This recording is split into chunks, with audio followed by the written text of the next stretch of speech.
Hello guys, welcome back to my channel. আজকের ভিডিওতে আমি যে টপিকটা নিয়ে ডিসকাশন করব সেটা হচ্ছে আরেকটা ইনভেস্টমেন্ট আইডিয়া। আমি এখন বিভিন্ন রকম ইনভেস্টমেন্ট আইডিয়াগুলো নিয়ে কথা বলছি। ইনভেস্টমেন্ট আইডিয়াগুলো নিয়ে কথা বলতে গিয়ে যে জিনিসটা আমি আপনাদের জানাতে চাই যে কিভাবে আপনি অ্যাকচুয়ালি শেয়ার বাজারে ইনভেস্টমেন্টটা করবেন। এখন ইনভেস্টমেন্ট যদি করার জন্য আপনি বিভিন্ন রকম থিমগুলোকে বেস করে যদি আপনি ইনভেস্টমেন্ট করতে চান, এরকমই একটা থিম হচ্ছে রেলওয়ে। ওকে, তো ইন্ডিয়ান রেলওয়ে যে সমস্ত কোম্পানিগুলো আছে বা যে সমস্ত কোম্পানিগুলো ইন্ডিয়ান রেলওয়েতে ইনভেস্ট করে বা রেলওয়ের ইনফ্রাস্ট্রাকচারে ইনভেস্ট করে, সেই সমস্ত কোম্পানিগুলোকে যদি আপনি টার্গেট করেন তাহলে একটা খুব ভালো পয়সা আপনি বিল্ড করতে পারবেন ভবিষ্যৎ দিনের জন্য। এর মানে এই নয় যে আগামীকাল সকালবেলায় উঠেই আপনি যখন মার্কেট ওপেন হবে এবং তখন আপনি গিয়ে সেই কোম্পানিগুলোতে ইনভেস্ট করে দেবেন, এটা কিন্তু একদম করবেন না। আপনি একটু চিন্তা ভাবনা করে রাইট প্রাইসে সেই জিনিসগুলোকে বিচার করার চেষ্টা করবেন। এখন রাইট প্রাইস যদি আপনাকে জানতে হয়, বুঝতে হয়, তাহলে আপনাকে কিছু অ্যানালিসিস করা শিখতে হবে এবং তার জন্য আপনি আমার অ্যাপটাকে ডাউনলোড করে নিন ডেসক্রিপশন বক্সে। সেখানে ফ্রি দুটো কোর্স আছে, টেকনিক্যাল অ্যান্ড ফান্ডামেন্টাল অ্যানালিসিস। এই দুটো কোর্সকে আপনি নিয়ে নিন, মাত্র ৳1 প্রাইস। এবং আজকে সন্ধ্যাবেলা থেকেই এই ক্লাসটা শুরু হচ্ছে, ক্লাসে রেকর্ডেড ভার্সনও থাকবে। সুতরাং আপনারা প্রত্যেকে আমি চাইবো যে জয়েন করুন। ওখানে ক্লাস জয়েন করলে আপনি আমার থেকে সম্পূর্ণভাবে আমার সাথে কথা বলতে পারবেন। আপনার যে জিনিসটা পড়তে বুঝতে অসুবিধা হচ্ছে সেটা নিয়ে আপনি আমার সাথে ডিসকাশনও করতে পারবেন। যাই হোক, আমি এখন ওই ব্যাপারটা থেকে সরে আসছি। এখন আমি যে টপিকটা নিয়ে ডিসকাশন করছি সেটা হচ্ছে রেলওয়ের ওপর আপনি কিভাবে ইনভেস্টমেন্টটা করবেন। প্রথম কথা হচ্ছে ইন্ডিয়ান রেলওয়ে যেটা আছে, ইন্ডিয়া খুব বড় একটা দেশ এবং এটা মোটামুটি পৃথিবীর সবথেকে লার্জেস্ট রেলওয়ে নেটওয়ার্ক কিন্তু আমাদের দেশে আছে। ওকে, এবং আমাদের দেশে যে পরিমাণ সংখ্যক মানুষ সেই রেলওয়েতে কাজ করে সেটা হচ্ছে সবথেকে বেশি, অর্থাৎ রেলওয়ে হচ্ছে আমাদের সবথেকে বিগেস্ট এমপ্লয়ার আমাদের দেশে টোটাল জিনিসটা যদি দেখার চেষ্টা করি। এবং আমরা যেটা দেখতে পাচ্ছি যে বিভিন্ন ফরেন ডাইরেক্ট যে ইনভেস্টমেন্ট আছে সেটাও গভর্নমেন্ট এনেবেল করে দিয়েছে ইন্ডিয়ান রেলওয়েজের জন্য, যাতে করে বিদেশিরা অর্থাৎ এফআইআইরাও এখানে কিন্তু ডাইরেক্ট যাতে ইনভেস্টমেন্ট করতে পারে। এছাড়াও গভর্নমেন্ট যে প্রজেক্টগুলো নিয়ে আসছে সেখানে একটা বড় প্রজেক্ট হচ্ছে রেলওয়ে স্টেশন ডেভেলপমেন্ট কর্পোরেশন নামের একটা কোম্পানি গভর্নমেন্ট বিল্ড করেছে এবং যেটা থেকে বিভিন্ন স্টেশনগুলোকে মডার্নাইজ করা হচ্ছে, অর্থাৎ নতুনত্ব করা হচ্ছে।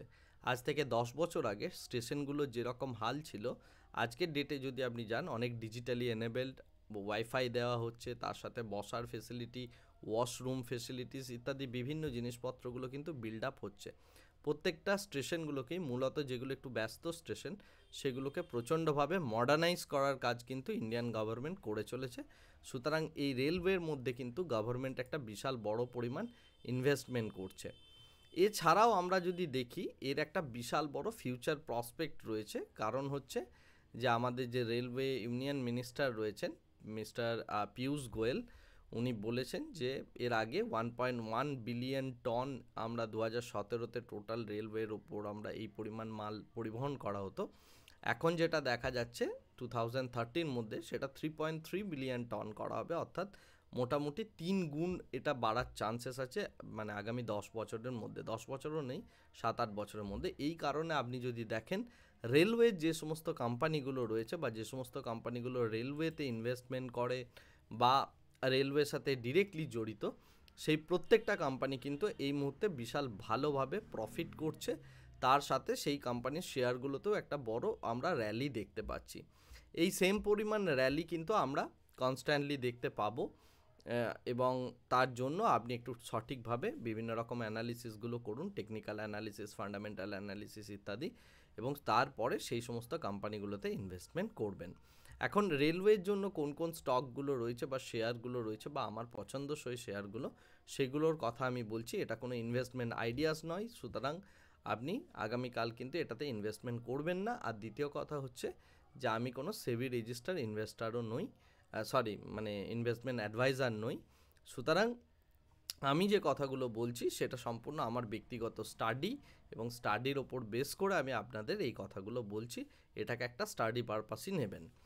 তো যে সমস্ত কোম্পানিগুলোর কথা বলছি তার মধ্যে প্রথম রয়েছে এল অ্যান্ড টি, অর্থাৎ Larsen and Toubro. L and T খুব বড় একটা ইনফ্রাস্ট্রাকচার কোম্পানি এবং রেলওয়ের প্রচুর বড় বড় প্রজেক্ট এল&টি করে থাকে। নেক্সট হচ্ছে IRCTC, Indian railway catering and tourism corporation limited, IRCTC. তারপরে রয়েছে কন্টেনার কর্পোরেশন অফ ইন্ডিয়া অর্থাৎ সিসিআই। তারপরে রয়েছে রেল বিকাশ নিগম লিমিটেড, রেলওয়ের আর একটা কোম্পানি। তারপরে রয়েছে রাইটস, এছাড়া কেইসি ইন্টারন্যাশনাল, কল্পতরু প্রজেক্ট ইন্টারন্যাশনাল লিমিটেড এবং রেলটেল কর্পোরেশন অফ ইন্ডিয়া।